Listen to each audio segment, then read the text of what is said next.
Hello everybody and welcome to another episode. It is the 8th of January. Today I am back in Belgium. I've been here a few days now. I had a couple of weeks in England seeing family. So now it's time to crack on. We've done all the body's ready to go to the blasters. We inquired about having it water jet blasted, but it was incredibly expensive. I think they quoted around over 4,000 euros. And to have it media blasted, it would be about half that. So we're just getting some quotes at the moment, but if it's going to be that expensive for the water jet, it's likely to be media blasted, but we have to send off for quotes and stuff yet. So hopefully we're going to take it this week to the blasters because we're going to borrow a trailer today. And also today I'm going to start stripping this rear end. So pretty simple. Take this cover off, get all the oil out there. It's probably a drain plug, maybe there isn't. Okay, so I'll just start with taking that cover off. We have the differential. Start by taking this cover off. Inside is a differential. Drum brakes on the rear, so there's a little screw there that holds the drum off. Probably, I don't know, I've never taken these apart, but it can't be that much different than a Volkswagen. And somehow get this big nut off, get the diff out, get the drive shafts out. And then this is also going to be ready for blasting, and I think this will be powder coated.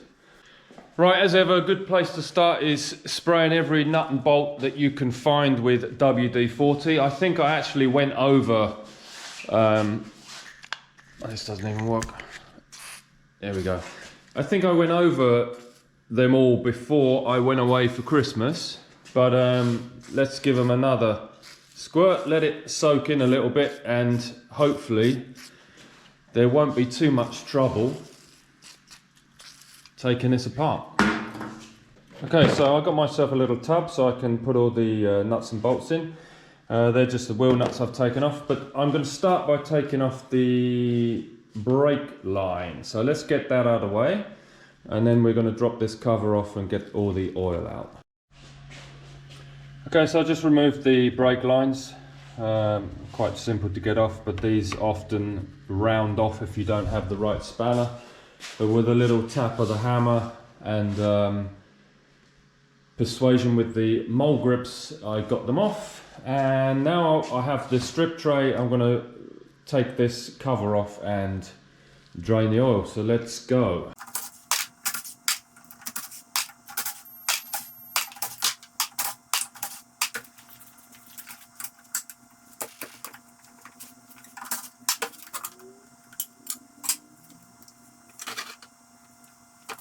Okay, with the cover off you can clearly see the differential, and the oil is really clean actually, so maybe the previous owner had changed this, because I think that he got the car up and running, so maybe he changed the oils, but that's a good sign. Right, with the cover off you can see you have these two end caps which hold the diff into place. Behind these caps are the bearings that it spins on, and then you can see this main ring gear connects with the drive gear at the back, which obviously your propeller shaft is connected to. And inside these tubes you have the shafts that go all the way through. They connect to here to give drive to the rear wheels. So before I can take this out, I need to remove these shafts. So the next thing I'm going to do is remove these drums, and I'm not sure how you get these shafts out, but I think you need a slide hammer. So we'll cross that bridge and figure it out. Okay, so these drums just slide off. There's no like retaining screw like on some other vehicles, and as you can see, well, there's a spring in the bottom there. It looks like it was self-destructing. So these definitely wouldn't have worked. They look like they haven't been maintained for a long time. So you can see here This is the end of the shaft that runs all the way to the diff. I'm first going to remove all the brakes. On old style brakes, they actually used asbestos in the linings. So bear that in mind if you're working on very old cars that may have the original brakes. But just as a precaution, it could be a good idea just to soak them with brake cleaner, and then that stops the dust from coming off them. Right, Ollie's here. We've actually been out Picking up a trailer. picking up a trailer. We were going to go and pick up another car of Ollie's and then take that somewhere else, but we kind of... No, they couldn't see us today. We're going to see them tomorrow. Yeah. So we're actually going to load the Nova up on the trailer with all the parts and take it first thing in the morning. But there's a slight problem because we didn't get the keys for the trailer, so we're going to cut our way into the trailer to be able to load this up. Cut our way into the trailer. Yeah, I'm just going to cut a big hole in the trailer, get the car in. It's not our trailer, is it? No, I'm just going to cut the padlock off. So, you know how it goes. Nothing's ever simple. We spent like half the day driving around for getting a trailer. But we did see a nice car collection. Yeah, that was fun. Yeah, that was true. Right, let's go and cut it off. So this is the nice trailer we've borrowed. And there is the lock we need to cut off. Right, so we removed all this stuff from underneath, lowered the car down, we're going to roll it out. This stuff is going to the powder coaters, so they will be blasting it. And then the body, bonnet, panels, etc. are going to a different place. So we're just going to test out this new frame and see if it actually does what we want it to do. Careful, Oliver. I'm ready.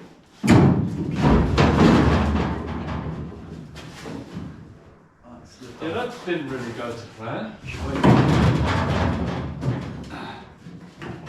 we go. Slowly. Yeah. Yeah, that's what I mean. The doors. Yeah, that's right. We need to get over that. So, do you think we both need to lift the back? I think so, yeah. Are you ready?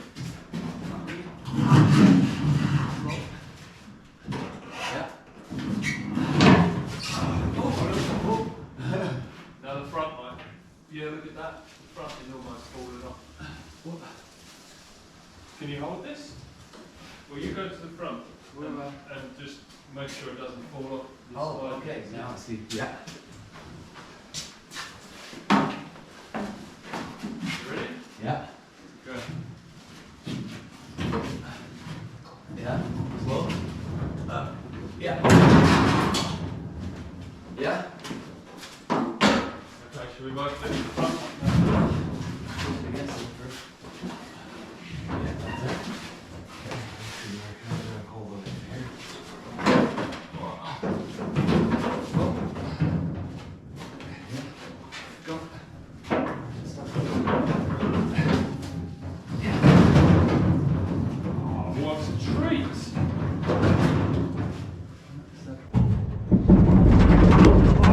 Wobbly. Look at that.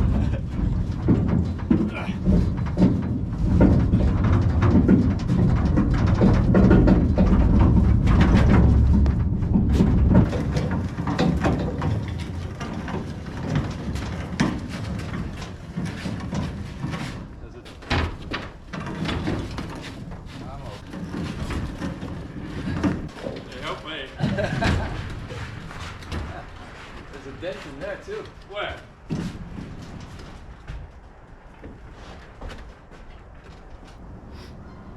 Okay, let's strap it down and get the other shit in here. Yeah. There we go, everything's in.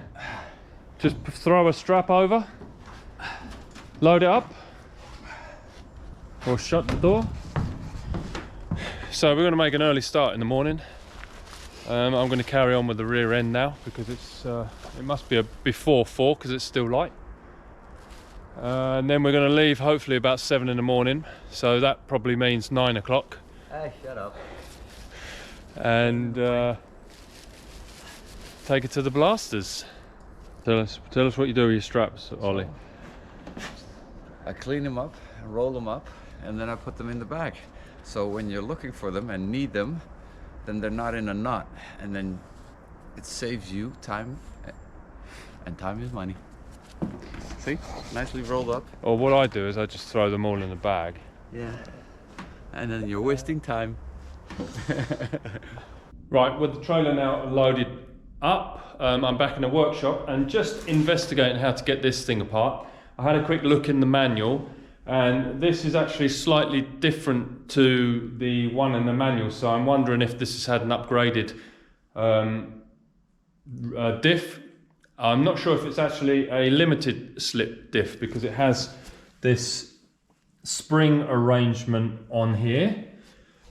But I'm not an expert with this stuff, as I say, I'm not a mechanic, but I have a feeling it might be limited slip diff. But anyway, to be able to get the drive shafts out, you have to undo this nut, or sorry, take this bolt out, and what that does, it unlocks the shaft that goes through. If I move this around, unlocks the shaft that goes through these two pinion gears, which is part of the differential.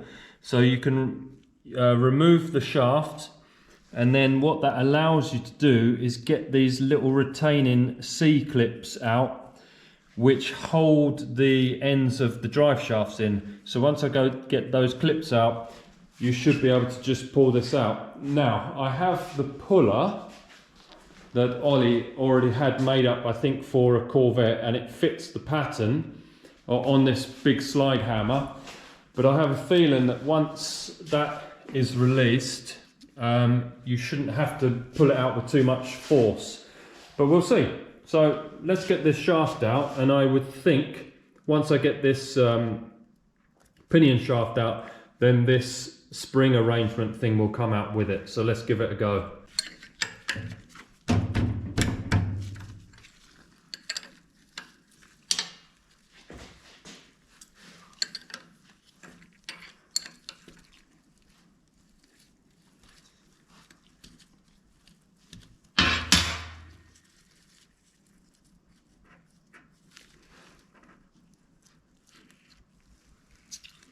Okay, you can see that this obviously slides straight through. Oh, there you go, it's sliding out now. It's okay. So let's pull this out, and you see there's a little locating hole. So I guess we'll pull this out, and then maybe spin this like so. Surely I can just pull this out, maybe not. Okay, I don't know if you can see in there, but the shaft has now been taken out, which holds the top and bottom pinion gears, this one and this one. And then you have these two halves that are sandwiched, or sandwich those springs that push against the outer gears of the differential. And then you can see the end of the shaft there that goes all the way to the end, and it has this C-clip holding it in place. Now in the book it says that you should push the end of this in, and it takes the tension off of that circlip, and then you can pull it out. So I think if I put the camera here, if I just tap it with a mallet, maybe that brings that, there we go. Okay, so now I can remove that. I'll get a magnet, remove that, there we go. Let's do the same the other side.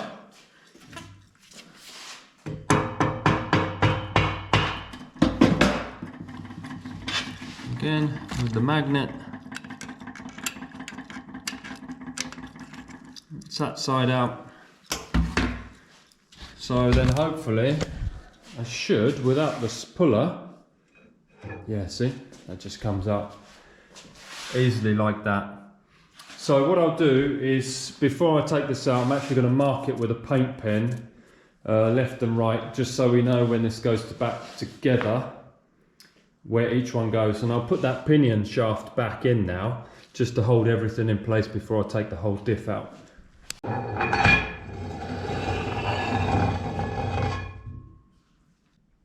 Right, with the pinion shaft pushed back in and I put the bolt back in, the retaining bolt, I can now undo these cap bolts, these 4 cap bolts, take the caps off, and then the whole thing should come out.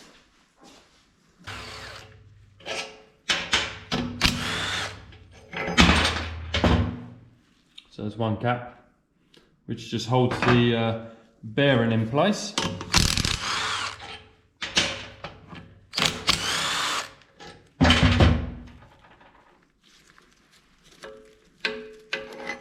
Second cap, and then you can clearly see there the bearing itself.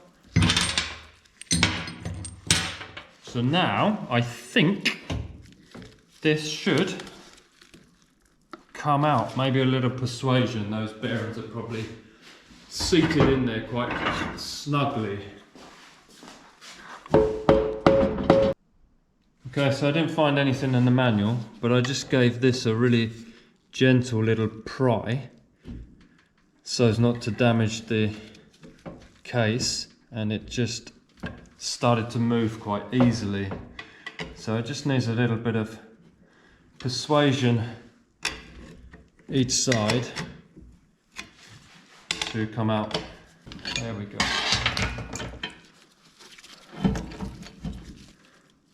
Okay, so there is a spacer.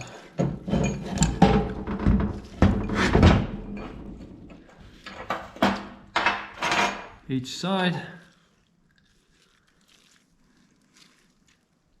Okay, so you can clearly see here's the bearings on either end of the rear diff, and then you have the bearing housing, and then this spacer, which I guess is measured. And now we just need to get this big drive gear out by removing this big nut, and then that whole thing should come out. And please, somebody let me know in the comments if this is a limited slip diff or not. I would be very grateful for your comments on this. Actually, in the Haynes manual it says that you can use the end of one of these shafts, hook it in there like that and pull it out.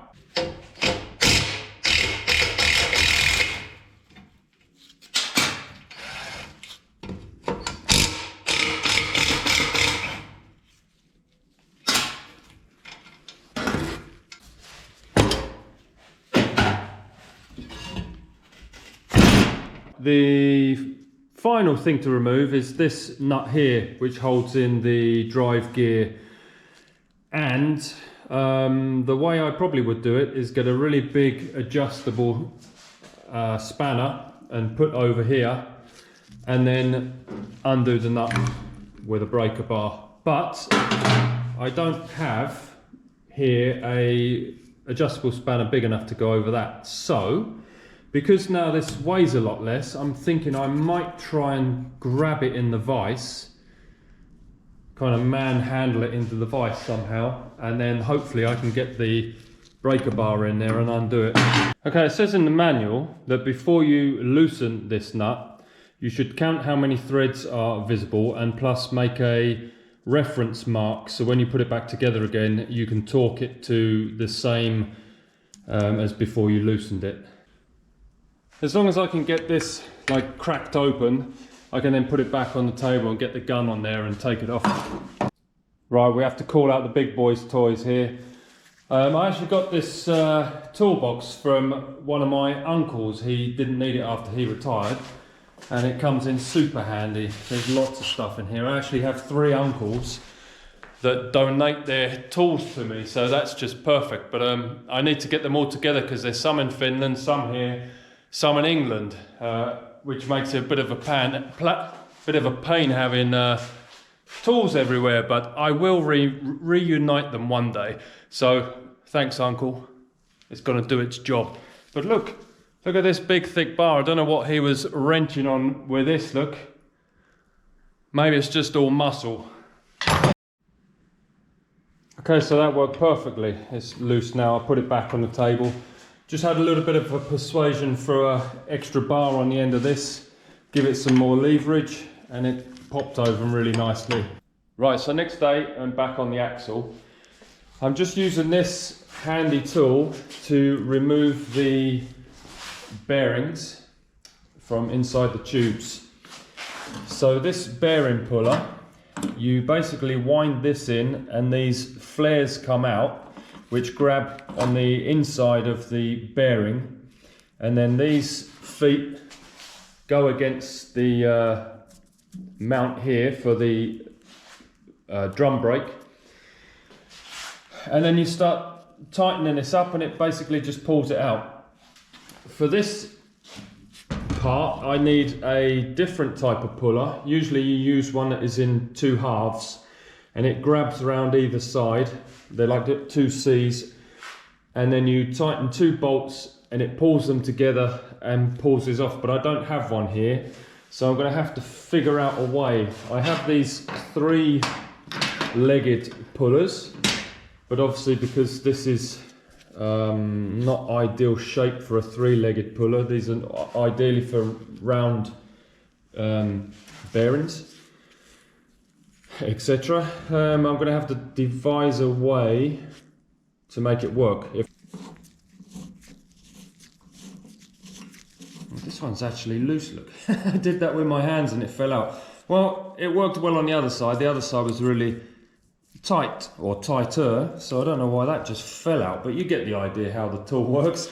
Okay, so I just managed to sneak this type of puller on here, but it's less than ideal, and I've just put this bar in here so it stops it spinning when I tighten up the ratchet. Also, ideally I probably could use a press on this, but our press is out of action. So I don't think this is going to work because I think it's too tight for this type of pulley, but I'll just have another go and see if it pops off.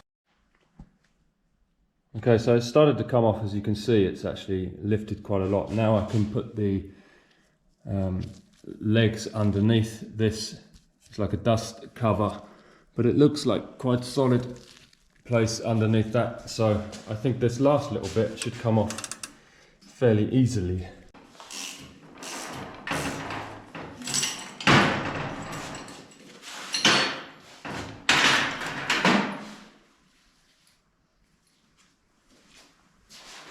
There we go. Dented up the dust shield, but doesn't matter. Right, so I just popped off this oil seal, dust seal, and you can see there the bearing. And it's a bit crusty with the rust on the shaft there, on the splines. So I'm just going to use this plate like this and tap it with a big mallet. And I'll go gently at first, but I think that should just pop out. I think it's not sliding out easily just because of the surface rust on the splines. There we have it, just like that. So you can see we can change the bearing, we can change the seal. I don't know what that shaft thingy is. We can clean this all up. So only thing I need to do now is remove this plug, remove this little breather, and take this bearing shell out, and then this can be sent to the blasters and be powder coated. Here's a little tip for you. You see we have this fill plug with a square head on it. You can actually use this type of socket to get these off. They actually fit on there perfectly, look. So, little handy tip. Okay, so there we have it. Everything's stripped. The car is at the blasters, so that's pretty much all I can do for the moment on the Nova. The only thing I do have left to do out is sort through all the bits and pieces that need to go to the sandblasters to be powder coated. And yeah, that's it for the Nova. So I don't know how long actually the body will take to get back, but today we might be starting another project while we're waiting for the Nova to be blasted. So stay tuned for that. Anyway, once again, thanks for watching. Please like and subscribe. Please leave a comment. Let me know what you think. and there'll be more content very soon. It's been a bit slow process getting the content out on YouTube, but I will double my efforts and get them out. So please like and subscribe and let me know what you think. Thanks a lot.